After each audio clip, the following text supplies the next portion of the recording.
tous les établissements de psychiatrie publics comme privés, la réforme du financement a été mise en place depuis janvier 2022 après de longues années d'attente. Ses objectifs ?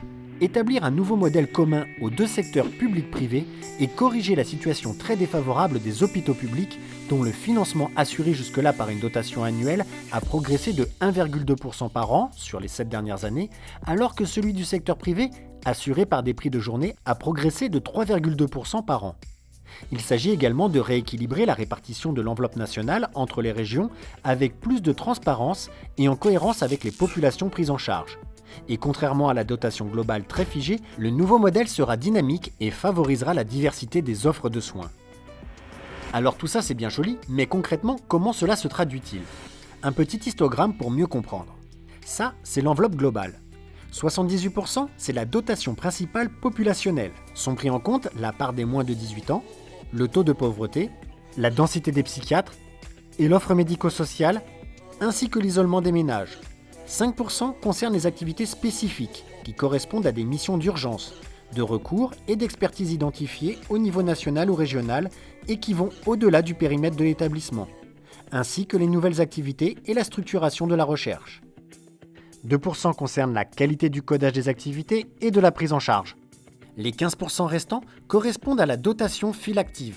Toutes les prises en charge, l'intra, l'extra, les visites à domicile, sont concernées et tous les profils d'intervenants, médecins, infirmiers, psychologues, assistantes sociales, secrétaires, sont impliqués. Alors sur ces 15%, qu'est-ce que cela change ? Pas grand-chose. Cette activité, vous la décrivez déjà avec le recueil RIMP. Dans le dossier du patient Cortex, vous renseignez de la manière la plus précise et la plus complète possible les données habituelles du patient et de sa prise en charge. Et tous les champs sont importants. Un petit exemple. Aujourd'hui, un CMP attend 8 patients. Seuls 3 sont enregistrés dans Cortex. Bon, s'ils ne sont pas venus, il n'y a rien à dire. Mais si c'est un oubli de saisie, c'est dommage. Parce que pour la réforme, toute activité non tracée, donc non décrite, est perdue pour l'institution. En effet, les informations sur l'activité anonymisée et transmises par le DIM aux tutelles serviront de base pour le calcul de la part du financement lié à l'activité et contribueront à justifier ou à développer les moyens humains et matériels pour accueillir les patients. Alors que ça soit en ambulatoire, à temps partiel ou à temps complet, il est important de bien saisir les données qui décrivent le patient et sa prise en charge, non seulement pour analyser l'activité, mais aussi pour faciliter le suivi des patients et la continuité de leurs soins par les collègues. Ces mêmes données servent aussi à la recherche.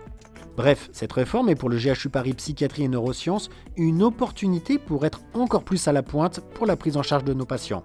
On compte sur vous.